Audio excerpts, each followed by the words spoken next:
बॉलिवूडमध्ये अशा काही अभिनेत्री आहेत ज्यांनी आपल्या पहिल्याच चित्रपटांनी लोकांना आश्चर्यचकित केलं, पण मात्र नंतर त्या अचानक गायब झाल्या। आज आम्ही तुम्हाला अशाच एका अभिनेत्रीबद्दल सांगणार आहोत जिने पहिल्याच हॉरर चित्रपटात साइड रोल करून रातोरात प्रसिद्धी मिळवली।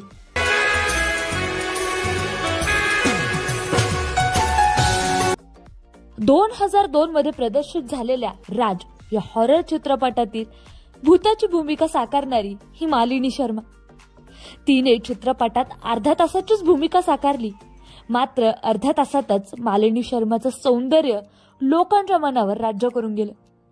या चित्रपटानंतर लोक मालिनीला राज चित्रपटाचं भूत म्हणून ओळखू लागले। राज चित्रपटात बिपाशा बासू जरी मुख्य भूमिकेत दिसली असली तरी मालिनी शर्माची देखील खूप चर्चा होती।